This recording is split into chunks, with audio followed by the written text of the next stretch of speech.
Orchids are epiphytic plants, meaning that these plants can attach themselves to another plant, for example a tree, and then they will draw water and nutrition from that tree to grow.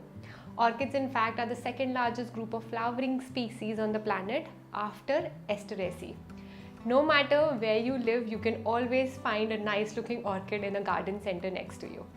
Unlike other houseplants, they do not need soil to thrive. Their roots like airflow all the time. They like a nice fresh mix. All kinds of orchids need a little bit of nutrition, good aeration, and something that holds water as a potting mix. The kind that I really like generally has pumic stone. It's somewhat like perlite, but it is more chunkier than perlite. It gives more stability also than perlite. We will also use moss.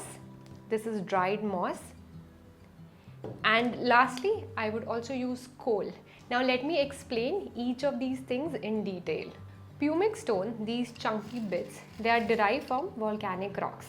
The reason we are using them is because they are permeable. They're somewhat like gravel, but see, gravel is more impermeable, it is shiny, it is more dense than compared to this. This is lightweight and it will be absorbing moisture but not saturate the potting mix completely with water. Next, I'm also adding dried moss here. Instead, you can also use wooden chips, depends whatever is available for you. You can also use tree bark that is readily available these days in market. And the last bit that I'm going to add is charcoal. Charcoal's adsorbing nature, not absorbing, adsorbing nature will help reduce bacterial or microbial growth. In warm and humid places, potting medium may start to decompose or decay over time. When this happens, certain toxins are released along with a strong, unpleasant smell. So charcoal will be helpful in that case. You may notice some smelly fungal growth also happening when you're growing orchids in your house. This activated charcoal will remove all kinds of toxins and it will keep a healthy and a happy environment for orchids to grow. The orchid roots are the most sensitive part of the plant, by the way.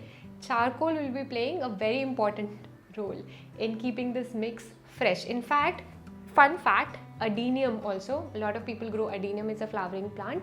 In that case also you can use charcoal, it helps to keep the potting mix fresh. So in such plants, charcoal comes in handy. Now before we start to prepare the mix, I want to share with you that this is a typical pot. It has one drainage hole. For orchid I'm using this one which has very good drainage at the bottom because we don't want any standing water. So what we're going to do is add a layer of charcoal at the bottom. And now we have moss and pumic stone in equal amounts, and then we just add it. Now let's take this plant out. So until now it was growing in the regular soil. The problem is that if it continues to grow in this regular soil, eventually it might lead to root rot and reduce the growth of the plant. So that this plant sustains for longer and remains healthier, what we're going to do is now place it in this new potting mix.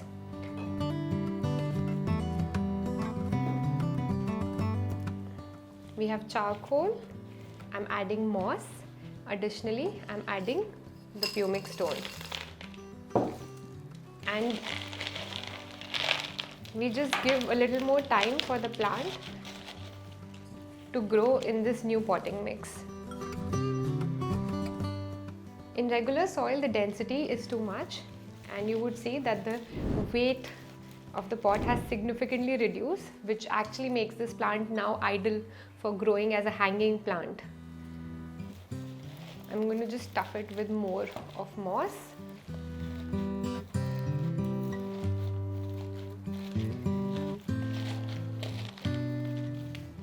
Now, since we have moved it from the regular soil to this very good drainage, little nutrition, airy potting mix, you have to remember that now the watering has to be definitely done right, because this typical soil retains moisture for long. It was okay if you forgot to water the plant once every day, but now because this potting mix will not hold water for very long, you have to make sure that you are appropriately watering the plant.